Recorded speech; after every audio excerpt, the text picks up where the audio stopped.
Hey everybody, welcome back. I'm continuing my quest to string 300 rackets at home in 2025 with racket number 194 on the year. Another Wilson 3.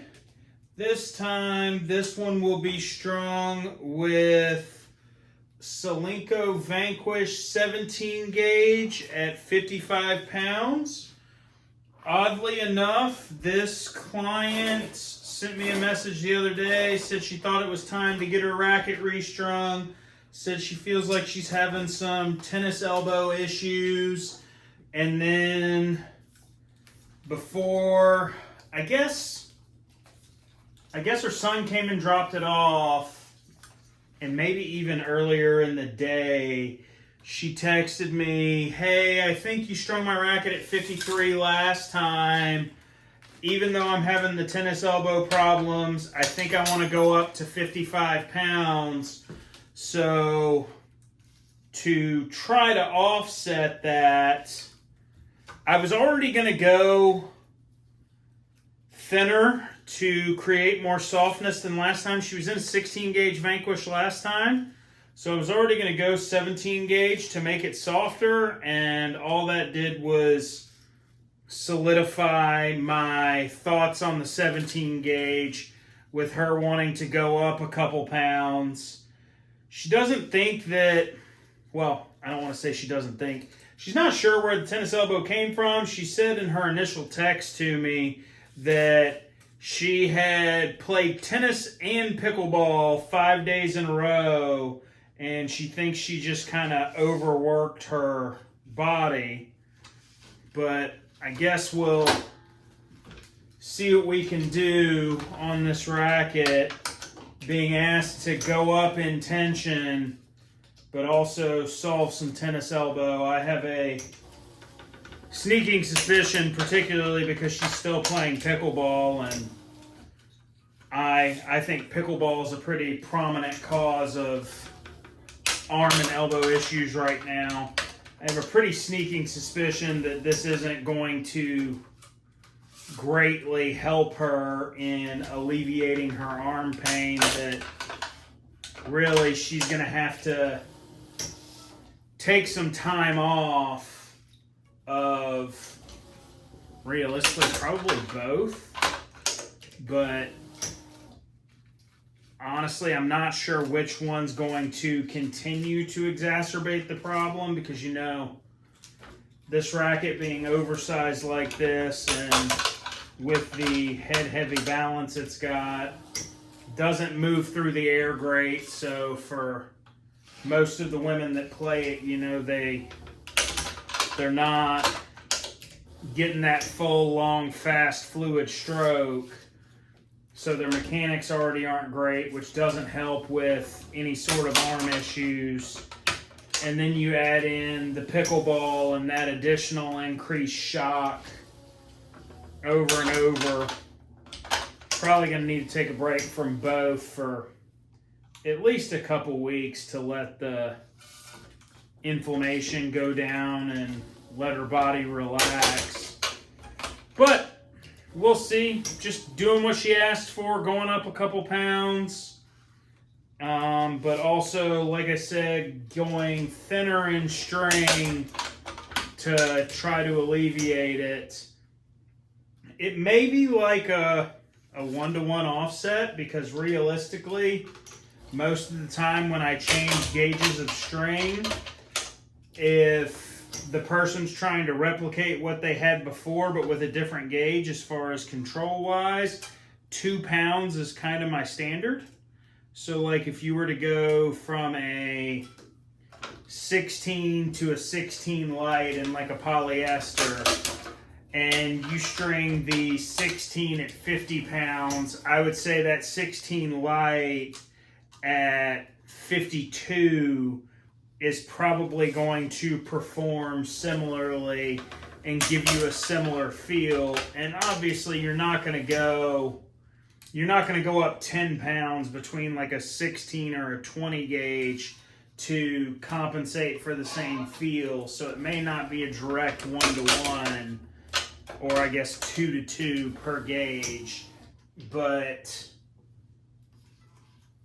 hopping between single gauges and you're only switching one gauge, I've kind of found that 2 pounds is going to make it feel most similar and perform most similar in my experience thus far. And luckily, unlike the last one of these, this racket's being strung off a reel, so I'm not going to come up short, even though with hand pulls there, with my normal measurement that I always use, the mains didn't have a lot of extra going into the tension head there, just because they are so long on this racket.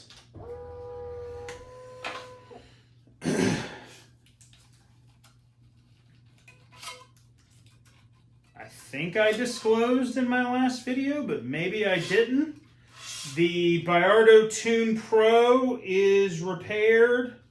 One of my friends came over this weekend and resoldered a couple wires to the pin connector and tested everything and got it working. So now the balance, weight, and swing weight are working.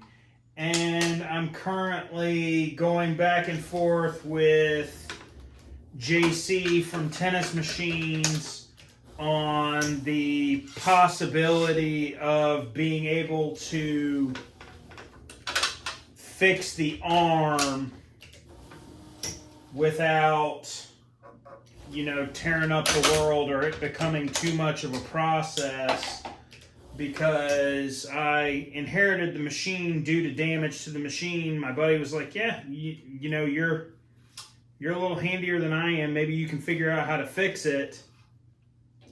And I'll be honest, I thought from his description he gave me on the phone, I thought it was going to be kind of easy. And then I took a look at it and I'm like, I have no idea how they did that to begin with. And I certainly have no idea how to fix it without just replacing the part. So, while I think that's a possibility and JC's looking into it, it doesn't seem like it's a good solution, because ultimately it could fix the machine and make it so I can use the RA tester and the string bed deflection tester.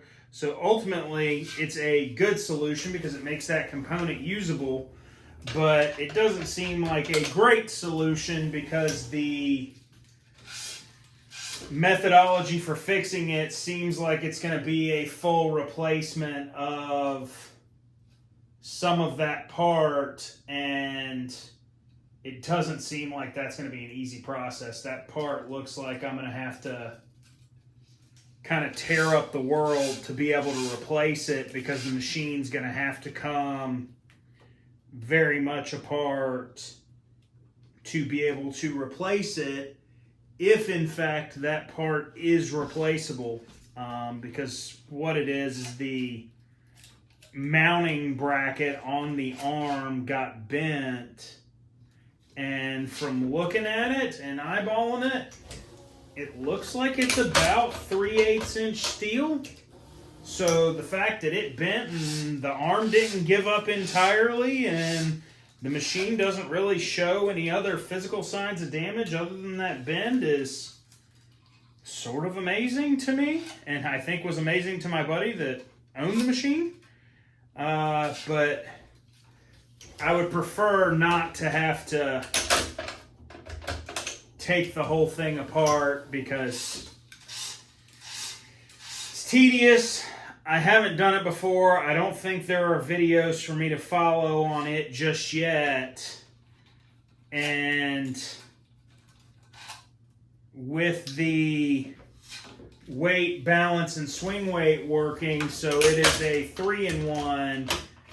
It has all of the functionality currently in its current capacity to replace my PTC, where if you've watched any of my customization videos, you see that I use a separate scale from the PTC because I want something that's more accurate anyway.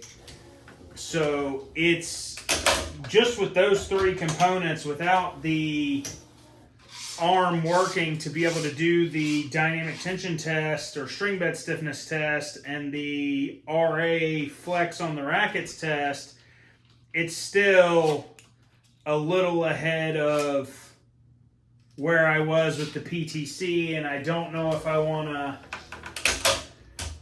to really take the chance on messing up its current functionality to possibly gain the rest of the pieces of the puzzle. It'd be nice, but I'm not sure I'm willing to sacrifice necessarily what I already know works, particularly after having my buddy come over and make the repair.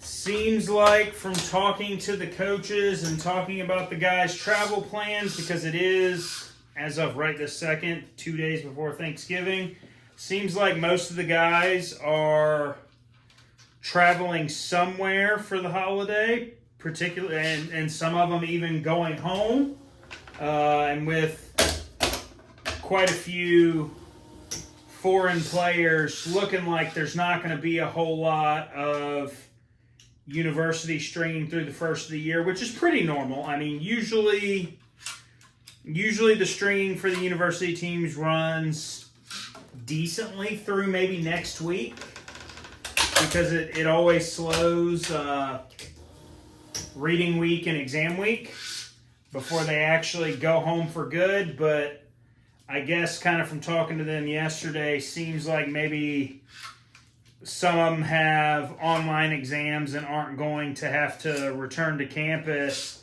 so they're going to be gone. So in all likelihood, done with University of South Carolina men's tennis stringing for this calendar year, or pretty dang close to it, because we have one guy from North Carolina and one guy from Virginia, so maybe they're going to be around to train a little bit. But probably about done with it, so I think with that, I'll revert back to the orange machine for the remainder of the year for regular client rackets,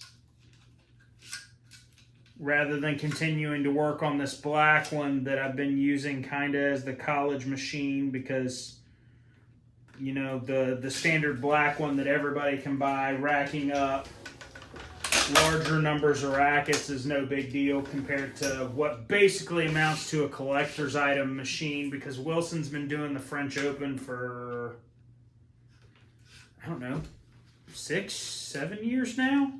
Not a super long time, and they do about 22 to 25 of those machines a year to go along with it. So really there's only,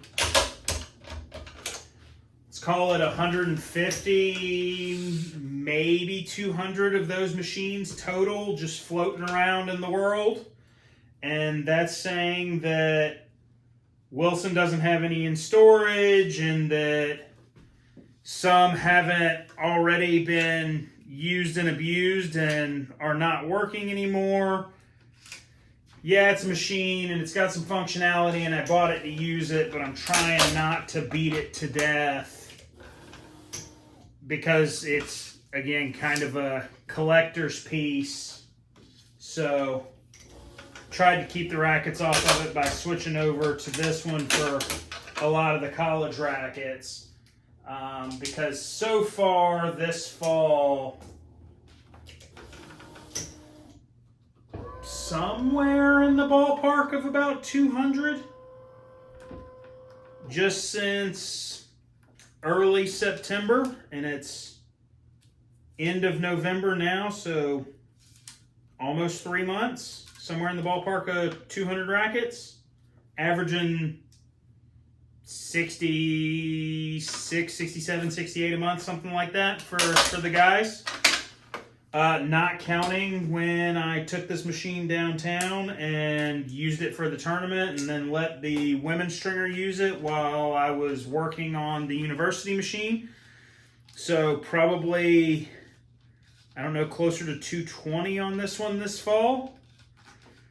But I'll switch back over to the Roland Garros edition for the next video, I guess, to use that machine again for a little while and give this one a break, even though I'm going to take this one to Charlotte with me for the Charlotte Invitational. But Racket 194 on the year complete. If you liked what you saw today, if you enjoyed my ramblings of a madman, please like the video. Please subscribe to the channel.